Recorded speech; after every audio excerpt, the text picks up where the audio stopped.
Hello guys, welcome to my YouTube channel. My name is Harjeet Kaur. हम कर रहे हैं Indian economy by Ramesh Singh और इसमें हमारा चैप्टर 8 एग्रीकल्चर चल रहा है और इसमें आज हम डिस्कस करेंगे buffer stock and decentralised procurement schemes.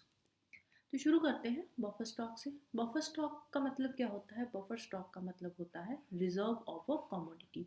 और ये कमोडिटीज़ का रिजर्व क्यों रखा जाता है? ये रखा जाता है प्राइस फ्लक्चुएशन से बचने के लिए। कहीं ऐसा ना हो कि फ्यूचर में फूड ग्रेन्स का प्राइस जो है वो एकदम से बढ़ जाए, तो उस फूड ग्रेन के बढ़े हुए प्राइस को स्टेबलाइज करने के लिए बफर स्टॉक रखा जाता है, या फिर अनफॉर्सीन एमरजेंसी के टाइम के लिए, लाइक एकदम से ड्रॉट बढ़ गया या एकदम से फ्लड्स आ गए, तो उस केस में इस रिजर्व को मेंटेन करा जाता है यूज़ करने के लिए। इसको इंट्रोड्यूस करा गया था 1969 में, फोर्थ 5 ईयर प्लान के टाइम पे। तो उस टाइम पे गवर्नमेंट ने बफर स्टॉक मेंटेन करना शुरू करा था, मेनली दो फूड ग्रेन्स के लिए, एक तो व्हीट और दूसरा राइस। और ये बफर स्टॉक क्यों रखा जाता था? ये रखा जाता था फॉर फूड सिक्योरिटी के लिए, सो दैट कि जब हमें फूड की ज़रूरत पड़े उस टाइम पे हम इस रिजर्व से फूड को निकाल के लोगों में बांट सके। तो मिनिमम बफर स्टॉक यहाँ पे प्रिस्क्राइब किया गया कि मिनिमम आपको कितने फूड ग्रेन्स को रिजर्व करके रखना है। ये कौन डिसाइड करता है? ये गवर्नमेंट डिसाइड करती थी कि इतना बफर स्टॉक मेंटेन करके रखना है, सो दैट कि हम इसको यूज़ कर सके इमरजेंसी के टाइम पे। फूड सिक्योरिटी के लिए इसको मेंटेन किया जाता है।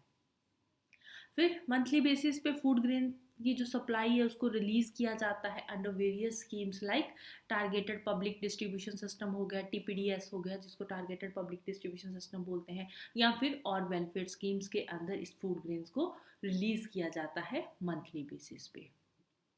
इमरजेंसी सिचुएशन के टाइम पे बफर स्टॉक से जो फूड ग्रेन्स है उसको निकाला जाता है।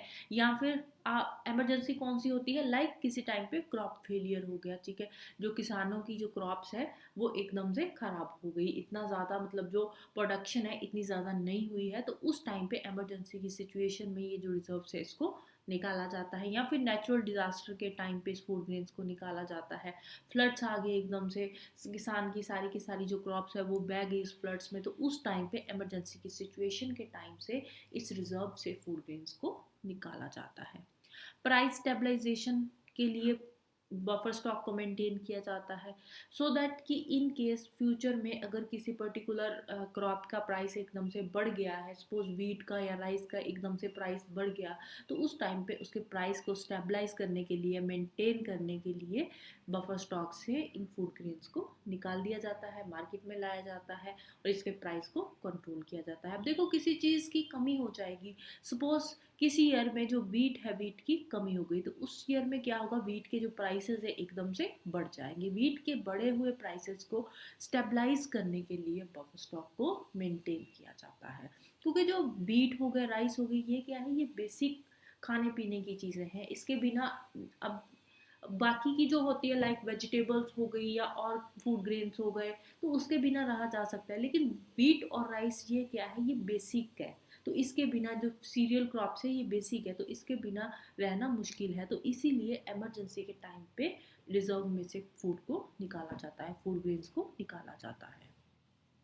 सेंट्रल पूल में क्या आता है? सेंट्रल पूल में एक तो वो वाला स्टॉक आ जाता है जो एफसीआई मेंटेन करके रखती है, एफसीआई का सारा स्टॉक आ जाता है सेंट्रल पूल में। दूसरा, सेंट्रल पूल में डिसेंट्रलाइज्ड प्रोक्योरमेंट स्कीम के अंडर जो स्टॉक मेंटेन किया जाता है वो वाला स्टॉक आ जाता है। डिसेंट्रलाइज्ड प्रोक्योरमेंट स्कीम्स क्या है? डिसेंट्रलाइज्ड प्रोक्योरमेंट स्कीम्स है कि ये ज़रूरी नहीं है कि हमेशा जो सेंट्रल गवर्नमेंट है वही फूड को स्टोर करके रखेगी। सेंट्रल गवर्नमेंट ने स्टेट गवर्नमेंट को भी ये परमिशन दे दी गई है कि जो स्टेट गवर्नमेंट है वो अपने लेवल पे भी फूड को स्टोर करके रख सकती है। फूड ग्रेन्स का एक स्टॉक अपने लेवल पे भी वो अपने पास रख सकती है, जिसको बोलते हैं डिसेंट्रलाइज्ड प्रोक्योरमेंट स्कीम। तो इसके बारे में डिटेल में हम अभी थोड़ी देर में भी बात करेंगे। इसके अलावा बहुत सारी स्टेट गवर्नमेंट एजेंसीज है, तो वो स्टेट गवर्नमेंट एजेंसीज भी स्टॉक को मेंटेन कर सकती है। तो ये तीनों के तीनों आते हैं सेंट्रल पूल के अंडर। जो मिनिमम स्टॉकिंग नॉर्म्स है वो बेसिकली दो सीरियल क्रॉप्स के लिए है। कौन कौन सी है cereal crops? Wheat and rice. तो गवर्नमेंट ने मिनिमम स्टॉकिंग नॉर्म्स इसके रखे हुए हैं कि मिनिमम आपको इतना स्टोरेज तो करना ही करना है। और इसको क्वार्टरली बेसिस पे मेंटेन किया जाता है और हर 5 साल के बाद इसको रिवाइज भी किया जाता है। फिर 2015 की बात है। तो अक्टूबर 2015 में क्या हुआ था, अक्टूबर 2015 में एकदम से पल्सेस के जो रेट थे ना वो बढ़ गए थे। तो पल्सेस के प्राइसेस को कंट्रोल करने के लिए 2015 में फिर गवर्नमेंट ने ये डिसाइड करा था कि पल्सेस का भी 1.5 मिलियन टन बफर स्टॉक रखा जाएगा। हालांकि बाद में इसकी जो लिमिट थी वो इंक्रीज कर दी गई थी, लेकिन इनिशियली पल्सेस का 1.5 मिलियन टन का स्टॉक डिसाइड करा था गवर्नमेंट ने कि अब से पल्सेस का 1.5 मिलियन टन का बफर स्टॉक रखा जाएगा। ठीक है, उसके बाद 2 मिलियन टन हो गया था। ठीक है, फिर इसको प्रोक्योर कौन करता था पल्सेस को, बहुत सारी एजेंसीज है, लाइक एफसीआई हो गया, एनएफईडी हो गया, national agricultural cooperative marketing federation of India limited, SFAC हो गया, स्मॉल फार्मर्स एग्री बिजनेस कंसोर्टियम्स। तो ये अलग अलग एजेंसीज है जो इसके बफर स्टॉक को मेंटेन करती है। अब देखो लोगों की बेसिक ज़रूरतें क्या होती है, दाल चावल मिल गया तो ठीक है, फूड मतलब लोगों को अच्छा मिल रहा है, तो इसीलिए इन चीज़ों का बफर स्टॉक रखा जाता है। राइट, फिर लाइक टीपीडीएस हो गया, ओडब्ल्यूएस हो गया, targeted public distribution system, other welfare schemes के अंदर, इसके अंदर 4 महीने की फूड ग्रेन्स की रिक्वायरमेंट को इशू किया जाता है। और ये वाली जो रिक्वायरमेंट है इसको बोला जाता है ऑपरेशनल स्टॉक्स। तो इसके ऊपर जो सरप्लस होता है उसको बोलते हैं बफर स्टॉक। अब 4 महीने की ये जो रिक्वायरमेंट है इसको बोलते हैं ऑपरेशनल स्टॉक, और इसके ऊपर जो सरप्लस स्टॉक आ गया उसको बोलते हैं बफर स्टॉक। और बाद में ये दोनों जो है operational stock and buffer stock, इन दोनों को मर्ज कर दिया गया। और मर्ज करने के बाद फिर गवर्नमेंट ने क्या बोला, गवर्नमेंट ने बोला कि अब इसके ऊपर जितना भी, अब ये इन दोनों को मर्ज करके क्या बना दिया, एक्सेस स्टॉक। ठीक है, अब इसके ऊपर जितना भी एक्सेस स्टॉक होएगा, जितना भी फूड स्टॉक इसके ऊपर है, ठीक है, ऑपरेशनल स्टॉक हो गया, बफर स्टॉक हो गया, इसके ऊपर जितना भी एक्सेस स्टॉक है उस स्टॉक को टाइम टू टाइम हम या तो एक्सपोर्ट करेंगे या फिर ओपन मार्केट सेल के थ्रू बेच देंगे। ठीक है, जितना भी सरप्लस है, अब देखो कुछ तो हम रिजर्व करके रखेंगे, स्टोर करके रखेंगे।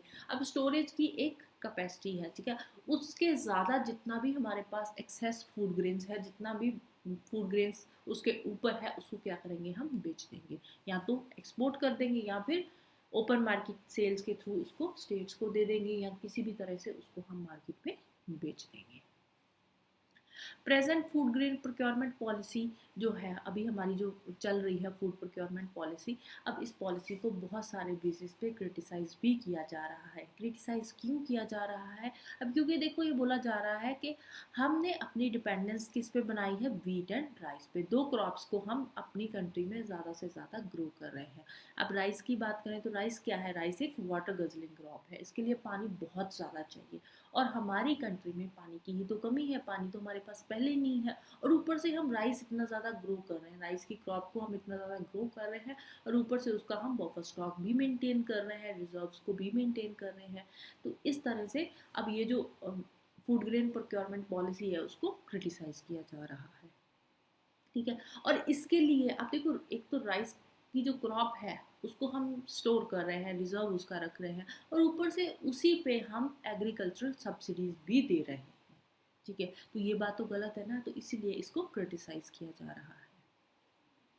एफसीआई की जो existing food grain procurement policy है उसमें कि अब गवर्नमेंट ने क्या किया, अब वो वाली पॉलिसी के लिए गवर्नमेंट ने 2015 में एक हाई लेवल कमेटी सेटअप करी थी उस पर डिस्कस करने के लिए। ठीक है, एफसीआई की जो फूड ग्रेन प्रोक्योरमेंट पॉलिसी है उस पॉलिसी को देखने के लिए गवर्नमेंट ने एक हाई लेवल कमेटी 2015 में सेटअप करी थी, जिसको हेड करा था शांता कुमार ने। ठीक है, तो वो वाली जो हाई लेवल कमेटी बनाई गई थी 2015 में, उस कमेटी ने एफसीआई में बहुत सारी चेंजेस करने के लिए एडवाइस दिया था। ठीक है, अब ये वाली जो कमेटी है इसकी जो इसने जो गवर्नमेंट को एडवाइस दिया था वो वाली एडवाइस जो है अभी भी अंडर गवर्नमेंट कॉन्स्टिट्यूशन है। राइट, नेक्स्ट चलते हैं decentralised procurement schemes. Decentralised procurement scheme government ने ऑपरेशनलाइज करी थी 1977 के टाइम पे। ठीक है, अब डिसेंट्रलाइज्ड प्रोक्योरमेंट स्कीम है क्या, देखो एक तो सेंटर लेवल पे फूड ग्रेन्स को रिजर्व रखा जाता है, फूड ग्रेन्स को स्टॉक करा जाता है, स्टोर करा जाता है, उसका एक बफर स्टॉक रखा जाता है। दूसरा, सेंट्रल गवर्नमेंट ने स्टेट गवर्नमेंट को परमिशन दे रखी है कि जो स्टेट गवर्नमेंट्स है वो अपने लेवल पे भी फूड ग्रेन्स को स्टोर कर सकता है, लोकल फार्मर से उसको बाय करके उसको स्टोर कर सकती है जो स्टेट गवर्नमेंट है वो अपने लेवल पे। तो ये जो डीसीपी पॉलिसी है, डिसेंट्रलाइज्ड प्रोक्योरमेंट स्कीम, तो इस स्कीम के अंदर जो स्टेट्स है वो स्टेट प्रोक्योर कर सकती है फूड ग्रेन्स को, स्टोर कर सकती है और फूड ग्रेन्स को इशू भी कर सकती है अंडर टीपीडीएस सिस्टम। ठीक है, अब देखो एक तो सेंट्रल लेवल पे स्टोरेज का काम हो रहा है, दूसरा स्टेट लेवल पे भी स्टोरेज का काम हो रहा है। अब इसका फ़ायदा क्या है? इससे एक तो स्टेट्स की इकोनॉमिक कॉस्ट जो है, इकोनॉमिक कॉस्ट बचेगी, दूसरा सेंट्रल इशू प्राइस जो है वो बचेगा। अब इसमें से जो पैसे बच रहे हैं ना सेंट्रल गवर्नमेंट के, इकोनॉमिक कॉस्ट सेंट्रल गवर्नमेंट की बच रही है, दूसरी सेंट्रल गवर्नमेंट का सेंट्रल इशू प्राइस में से जो पैसा बच रहा है उसी पैसे की जो सेंट्रल गवर्नमेंट है वो स्टेट को क्या देगी? सब्सिडी देगी। अब बात आती है कि इकोनॉमिक कॉस्ट क्या होती है और सेंट्रल इशू प्राइस क्या होता है। सेंट्रल इशू प्राइस क्या होता है? सेंट्रल इशू प्राइस होता है कि जिस प्राइस पे एफसीआई मार्केट में जाकर फूड ग्रेन्स को बेचती है उस प्राइस को बोलते हैं सेंट्रल इशू प्राइस। दूसरा आता है इकोनॉमिक कॉस्ट। इकोनॉमिक कॉस्ट क्या होती है? अब देखो पहले तो जो स्टोर किया है, स्टोर, अब देखो पहले तो फार्मर से फूड ग्रेन्स को खरीदा गया, फिर उन फूड ग्रेन्स को स्टोर किया गया, स्टोर करने के बाद फिर एफसीआई ने इन्हीं गोदाम से फूड ग्रेन्स को निकाला और मार्केट में जाकर बेच दिया। अब देखो एक तो यहाँ पे स्टोरेज के टाइम पे ट्रांसपोर्टेशन कॉस्ट आएगी, स्टोरेज की कॉस्ट अलग आएगी, स्टोरेज के बाद जो एफसीआई मार्केट में ले जाकर उसको बेच रही है तो यहाँ पे जो ट्रांसपोर्टेशन की कॉस्ट है वो अलग आएगी। अब अगर स्टेट अपने लेवल पे ये सारे काम कर रही है तो उससे क्या है, सेंटर का ये वाला सारा खर्चा बच जाएगा और ये वाला खर्चा जो सेंटर का बचेगा उसी खर्चे का सेंटर स्टेट को सब्सिडी दे देगा। क्योंकि देखो अब जो अगर सेंटर ये स्टोरेज का काम कर रहा है ना तो सेंटर क्या करेगा, एक पर्टिकुलर स्टेट में कहीं पे स्टोर कर लेगा। ठीक है, सपोज पंजाब में सेंटर ने स्टोर कर रखा है फूड ग्रेन्स को। ठीक है, अब फूड ग्रेन्स की ज़रूरत कहाँ पे है? फूड ग्रेन्स की ज़रूरत है केरला में। तो पंजाब से फूड ग्रेन्स को केरला तक ले जाने के लिए ट्रांसपोर्टेशन का बहुत ज़्यादा खर्चा आ जाएगा। ठीक है, तो इसीलिए अब सेंट्रल गवर्नमेंट क्या बोल रही है, केरला गवर्नमेंट को बोल रही है कि आप अपने बेसिस पे अपना बफर स्टॉक मेंटेन करो और अपने लोगों को बांट दो, तो ये वाला जो ट्रांसपोर्टेशन का खर्चा है ये बच जाएगा और यही जो खर्चा है इसी खर्चे का जो सेंट्रल गवर्नमेंट है वो स्टेट को सब्सिडी दे रही है। ठीक है, तो इससे क्या है, इससे एक तो पीडीएस सिस्टम है जो उसकी एफिशिएंसी इंप्रूव होएगी और इससे किसानों का भी फायदा होएगा, फार्मर्स को एमएसपी के ऊपर प्राइसेस मिल जाएंगे। अब स्टेट गवर्नमेंट को क्या परमिशन दी गई है कि आप लोकल लेवल पे अपने फार्मर से फूड ग्रेन्स को खरीद सकते हो और उसके लिए सेंट्रल गवर्नमेंट एक एमएसपी इशू करती है, मिनिमम सपोर्ट प्राइस, के आप इतने प्राइस पे ले सकते हो। लेकिन स्टेट गवर्नमेंट जो है उसको परमिशन दी गई है कि आप एमएसपी से ज़्यादा भी लोकल फार्मर से खरीद सकते हो। सपोज एमएसपी 1500 सेंट्रल गवर्नमेंट ने अनाउंस करा है तो स्टेट गवर्नमेंट अगर चाहे तो वो 1550 से में भी जो फार्मर है उससे खरीद सकती है। तो इससे क्या है, फार्मर का भी फायदा होगा, स्टेट का भी फायदा होगा, सेंटर का, क्योंकि सेंटर का जो एक्स्ट्रा खर्चा है वो बच जाएगा और वही खर्चा वो स्टेट को सब्सिडी के तौर पे दे देगी और वही सब्सिडी स्टेट आगे किसानों को दे देगी। किसानों का जो क्रॉप है उसको, जो फूड ग्रेन्स है उसको ज़्यादा एमएसपी से ज़्यादा पे खरीद लेगी। ठीक है, तो इसमें सेंटर का भी फायदा हो रहा है, स्टेट का भी फायदा हो रहा है और फार्मर्स का भी फायदा हो रहा है। अब जो गवर्नमेंट ऑफ इंडिया है, गवर्नमेंट ऑफ इंडिया ने सारी स्टेट्स को ये बात बोली है कि आप डीसीपी सिस्टम को अडॉप्ट करो। ठीक है, जो डिस्ट्रीब्यूशन प्रोक्योरमेंट सिस्टम है, आप सारी स्टेट्स को गवर्नमेंट ने अलाउ किया है कि आप डीसीपी सिस्टम को अडॉप्ट करो, लेकिन अभी भी बहुत सारी स्टेट्स ऐसी हैं जिन्होंने डीसीपी सिस्टम को, डीसीपी स्कीम्स को अडॉप्ट नहीं किया हुआ। अब इससे क्या होगा, क्योंकि अगर स्टेट, हर एक स्टेट डीसीपी स्कीम को अडॉप्ट कर लेगी उससे क्या है, उससे उस स्टेट के जो फार्मर्स हैं उनको सपोर्ट मिलेगी क्योंकि उनको अपनी क्रॉप्स का ज़्यादा प्राइस मिलेगा और वीकर एरियाज़ जो है वहाँ पे फार्मर्स की जो कंडीशन है उसको इम्प्रूव किया जा सकता है।